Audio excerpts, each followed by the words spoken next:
Proper selection and use of personal protection equipment, or PPE, is key in reducing potential pesticide exposures. PPE selection is the first step to understand, but you also need to know how to properly care for it and how to store and dispose of PPE. PPE requirements are determined by the toxicity and formulation of the pesticide, as well as the activity you're performing. Remember in Chapter 5 on hazards that you can reduce hazards by reducing exposure. Since some pesticide handling activities increase the chance of exposure, the label may require more PPE at times to reduce the overall hazard. Mixing and loading are some of the most hazardous activities and require the most PPE. So read the label. It states the minimum PPE requirements. There may be certain requirements for handlers who are mixer loaders, other requirements for applicators, and even another set for early entry agricultural workers. When it comes to PPE, you can always exceed the label requirements. You can wear more PPE. The label clearly states whether PPE needs to be chemical resistant. Let's review what chemical resistant means. Chemical resistant PPE material prevents most chemicals from reaching the skin. You must protect from dermal exposure. There are many different types of chemical resistant materials, including butyl and nitrile rubber, PVC plastic, and non-woven coated fabrics. Due to the different toxicities and formulation of products on the market, different labels require different levels of protection. The label may require chemical-resistant gloves, hat, boots, and coveralls or rain suit. When chemical-resistant materials degrade, they stop providing protection. If your gloves change color, become spongy, brittle, swollen, jelly-like, or crack, replace them. Gloves are cheap, especially when compared to your health and safety. Replace your gloves often. Cotton, denim, and leather gloves, hats, and boots are not chemical resistant and they absorb pesticides.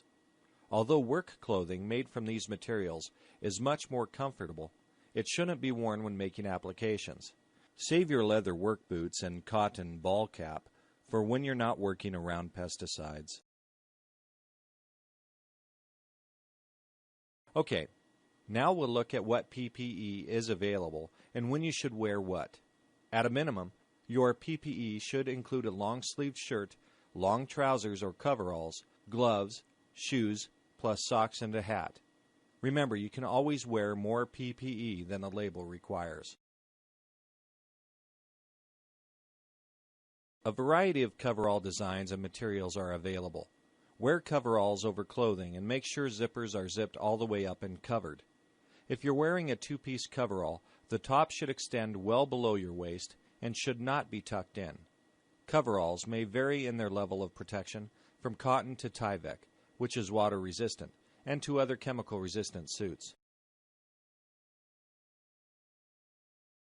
Chemical resistant suits can lose their ability to protect you over time from chemical exposure. These suits are made of rubber or plastic and can be very warm, especially on hot days. To avoid heat stress when wearing chemical resistant suits, remember to drink lots of water and take frequent breaks. As I mentioned before, mixing and loading are the most hazardous activities you can perform when working with pesticides. If you're mixing and loading or cleaning equipment, make certain that you're well protected.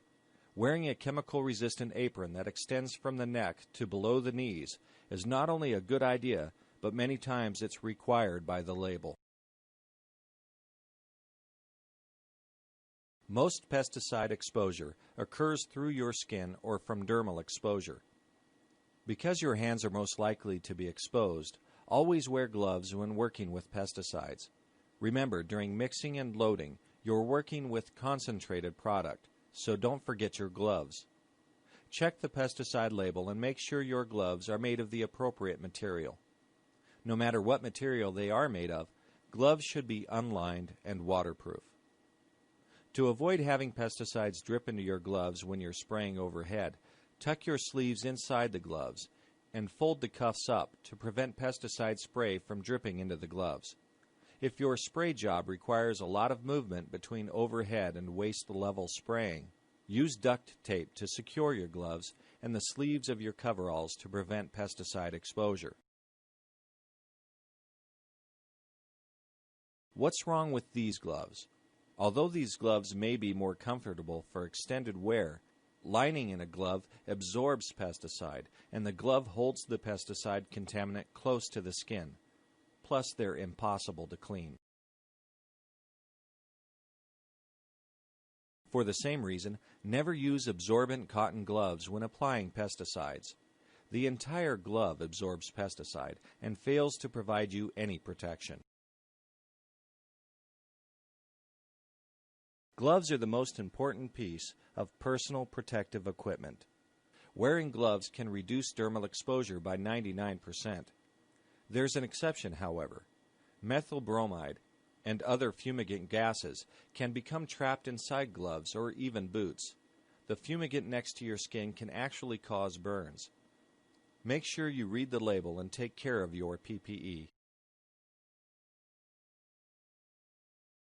So what can happen if you don't wear gloves? Fluorescent tracer dye studies have shown that without gloves there can be a significant amount of exposure when handling pesticides. Looking at these hands under normal light, the hands look clean and uncontaminated. However, with a black light, you can clearly see the large amount of dye contaminant. Just think if that was not dye he was exposed to, but a pesticide. That's a lot of exposure. Also, what will he touch with those filthy hands? The simple act of wearing appropriate gloves greatly reduces pesticide exposure. What's wrong with this picture? They have the gloves on, but their entire forearm is exposed. Wear long-sleeved shirts and wear gloves inside the shirt cuffs when making applications on the ground or below your waist. Once again, read the label. It provides information about the required personal protective equipment. Make certain you wear the minimum amount of PPE for the activity that you're performing. Footwear is an important piece of PPE. It's common sense that sandals don't provide adequate protection when applying pesticides. Wearing unlined rubber boots are best, even though a label may only require shoes plus socks. Rubber boots can be rinsed inside and out and should normally be removed before entering a building to reduce the possibility of tracking pesticides into a home or building. Wear pant legs on the outside of the boots to prevent pesticides from entering the boots and pooling at the bottom of the boot. Although leather work boots may be more comfortable and practical for much of your work, avoid wearing them when applying pesticides. Leather is an absorbent material and can lead to extended, continuous exposure. Wearing leather work boots is just like wearing cotton gloves. Don't do it when you're making pesticide applications. For some applications, pesticide exposure can occur on the scalp or the back of the neck. A liquid-proof hat with a wide brim reduces pesticide exposure to the head and the back of the neck. You know those baseball caps that people wear to support their favorite sports team, pesticide, or place of employment? What are they made of? Yep, cotton or some other cloth material. Like cotton gloves and leather boots, cloth caps can absorb pesticide. Caps would be inappropriate for overhead applications and applications with lots of fine droplets that remain airborne. Remember, any absorbent material in a hat, such as a hat tie under the chin or a headband, can absorb pesticide and keep it trapped next to the skin. Chemical-resistant hoods on jackets are another good alternative to protect the head and neck during pesticide applications. During mixing and loading, the applicator is working with pesticide concentrates, and there's a possibility of splashback. Protect your eyes, which are very absorbent. Read the pesticide label to determine if eyewear is required. Dusts and toxic chemicals usually require eye protection. Eyewear should provide protection on the sides, too. Make sure the eye protection you're using is adequate for the material you're mixing. For example, Eye protection that is suitable for dusts is not always suitable for liquids. Eye protection includes safety glasses, face shield, or goggles. Goggles and safety glasses don't protect the rest of your face. Under the Agricultural Worker Protection Standard, if the label requires that goggles be worn to protect the eyes, then clean water for washing the eye or an eye wash dispenser must be readily available. Under the Worker Protection Standard, eye decontamination stations are required, as well as portable eye washes that can be carried into the field. Whether the law requires an eye wash or not, it's a good idea to keep one handy when making pesticide applications. Respirators are personal protective equipment that helps protect against pesticide exposure through the respiratory system. If pesticides are inhaled, they can easily and quickly enter the bloodstream through the lungs. Make certain that you're not getting exposed through your respiratory system. When should an applicator use a respirator? Check the label. If a respirator is required, there's a reason. Wear it. If you're going to be exposed to fine spray particles that could be inhaled, the pesticide user should wear a respirator. When working in confined spaces, a respirator may be needed. If the pesticide is delivered as a dust, gas, vapor, or fumigant, it's possible that the applicator could breathe in the fine particles or gases. Respirators, when worn correctly, help prevent pesticide exposure through the inhalation. There are several types of respirators that are classified as air purifying respirators. These respirators do not supply air, but rather remove contaminants from the air breathed in through the respirator. Dust masks or mechanical filter respirators remove particulate matter from the air. Chemical cartridge respirators and gas masks have chemical-specific cartridges to remove chemicals from the air before it enters your respiratory system. The National Institute for Occupational Safety and Health, NIOSH, is the federal agency that approves respirators for pesticide use and assigns a TC number. The pesticide label refers to the appropriate TC number. Chemical cartridge and canister respirators are available as either full-face and half-face masks. The advantage of a full-face respirator is that you also have eye protection. No matter what type of respirator you use, make sure it fits and you have the right cartridges. The cartridges are chemical specific, so check the label of the pesticide product for the required filter or cartridges. If the respirator doesn't fit, it doesn't work. Another type of respirator is an air-supplying respirator. Air-supplying respirators are used in a low-oxygen environment, such as in a grain elevator where a fumigant application may be needed. With an air-supplying respirator or self-contained breathing apparatus, SCBA, the user carries around all the clean air they breathe in a tank. You better be finished with the job before the clean air supply is gone.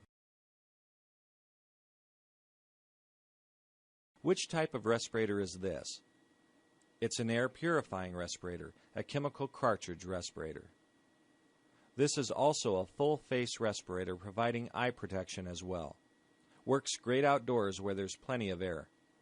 Would it be appropriate for low oxygen areas? No, they only work where there is plenty of oxygen to breathe.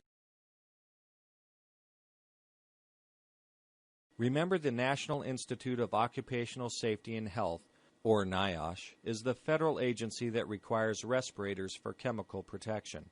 Read the label and talk to your safety supplier to determine which cartridge or filter is required for the pesticide product that's to be handled. Respirators must be properly fit tested and maintained to provide the necessary protection. If a respirator doesn't fit properly, it doesn't work. Fit check your respirator prior to each use to make certain that you have a tight seal. Make sure the intake and exhaust valves are working properly. If you can taste or smell the product through the respirator, or if breathing is more difficult, it's time to change filters. At a minimum, Replace filters according to state regulations or manufacturer recommendations. Before wearing a respirator, get a medical examination to make sure you can safely wear one. Fit test respirators prior to its first use. Make sure it fits properly. If you change anything on the facepiece, fit test the respirator again before it's used. After that, fit test your respirator at least once a year. Some states have more restrictive requirements on respirator use. Check for these prior to using a respirator. It's important to conduct a qualitative fit test prior to the first use of a respirator. In a qualitative fit test, the wearer is exposed to odors, irritants, and taste agents. During this exposure period, the wearer breathes and moves in different positions, just like they might do during a normal work day. If the wearer notices any odor or taste leaking into the mask, the respirator doesn't have a good seal, and this means the respirator is not providing protection against pesticide exposure. Another type of respirator fit test is the quantitative fit test. In the quantitative fit test, a special instrument compares the concentration of dust particles inside and outside the respirator. The comparison ratio is called the fit factor. It's also important that the wearer moves during this test, as they did for the qualitative fit test. The instrument continues to measure the particle concentration to determine if the respirator has a good seal or if it's allowing particles to leak in.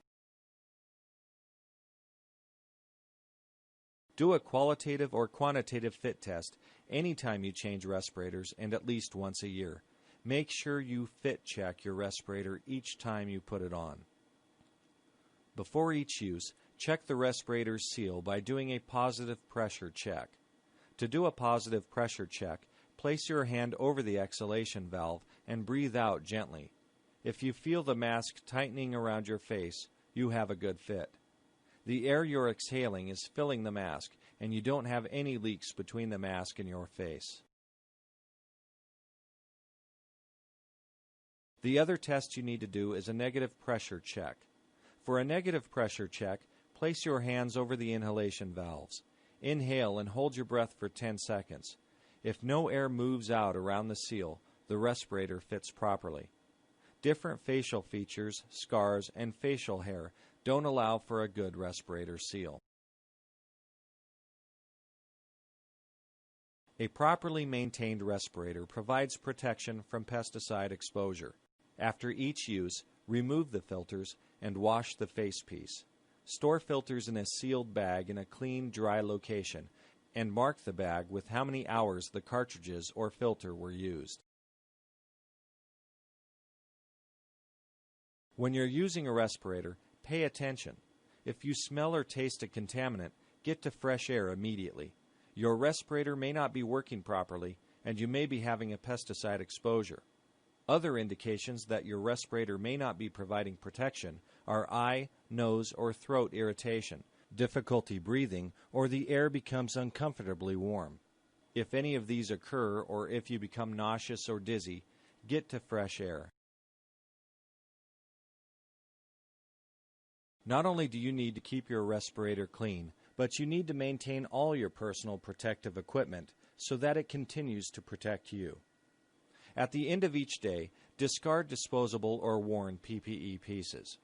Wash all other PPE, including your gloves, inside and out. Launder personal clothing worn as personal protective equipment at the end of each day.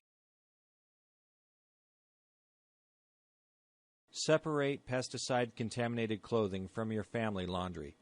To decontaminate personal protective clothing, wash it in hot water with detergent. Let's take a minute and talk about washing clothes. First, wash any clothing that could be contaminated with pesticides separately from all other household laundry. Use a heavy-duty liquid detergent if you've been working with emulsifiable concentrates. If the clothing has been moderately or heavily contaminated with pesticides, wash it twice. If you think it won't get clean, dispose of it through a household hazardous waste program. Make certain to always rinse the washing machine with an empty load so that no family laundry becomes contaminated from any residue in the washer. Ideally, hang the clothing outside to allow the sun to break down any pesticide residues still found on the clothing. Never store personal protective equipment in the same place you store pesticides. Otherwise, the PPE worn to protect you from pesticide exposure will be contaminated. To protect you, PPE must be clean. Protect yourself when mixing and loading. Label PPE requirements are most restrictive for these activities. When you apply, you need protection as well, but the clothing requirements found on labels may be different. Also, don't forget to wear PPE when doing maintenance on contaminated equipment. Unplugging a nozzle is a good example of equipment maintenance. Don't forget to put your PPE back on to work on equipment. Oh, and never blow into the nozzle to try and remove the obstruction. Instead, carry an old toothbrush with you for these situations and use it to clean out the nozzle. It's probably a good idea to carry extra nozzles with you and simply replace the non-working nozzle with one that works, and worry about cleaning the clogged nozzle after you finish spraying. Develop good habits and protect yourself from pesticide exposure. Personal protective equipment is required for one reason: to protect the handler or applicator from unnecessary and potentially harmful pesticide exposure. But PPE only works if you wear it. Check the label and make sure the PPE you're using meets the label requirements. Don't forget about protecting your eyes and respiratory system. If you're using a respirator, make sure you have an annual fit test and that you fit check it each time. Lastly, you can always wear more PPE than required by the label. Question 1. Who must legally follow personal protective equipment instructions on the pesticide label? 1. Applicators. 2. Mixer loaders. 3. Early entry agricultural workers. 4. Hand-picking harvest crew. A. 1 only. B. 1 and 2 only. C. 1, 2, and 3 only. D. 1, 2, 3, and 4.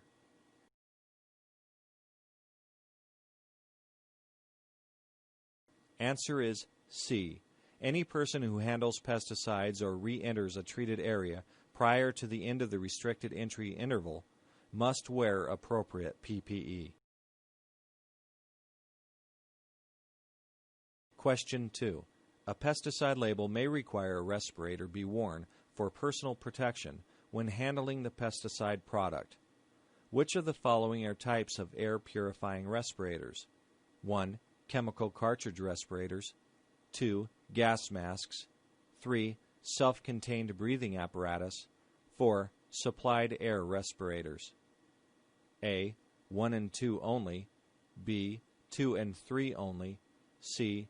3 and 4 only. D. 2 and 4 only.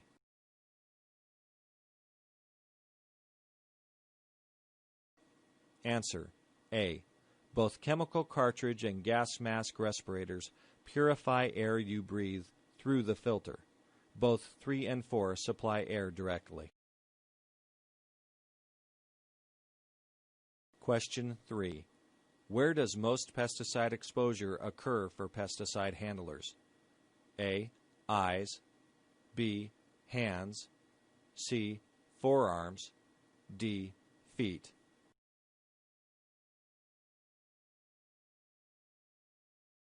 Answer: B.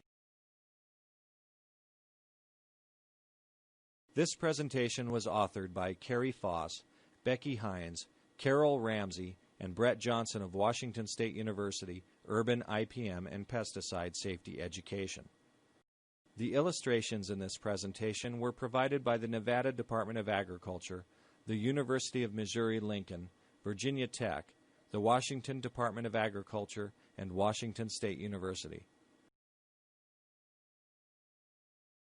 Presentations were reviewed by Beth Long, University of Tennessee, Ed Crow, Maryland Department of Agriculture, Gene Kasai, the U.S. EPA, and Susan Whitney King, University of Delaware. Narration was provided by Drex Rhodes, Washington State University Information Department.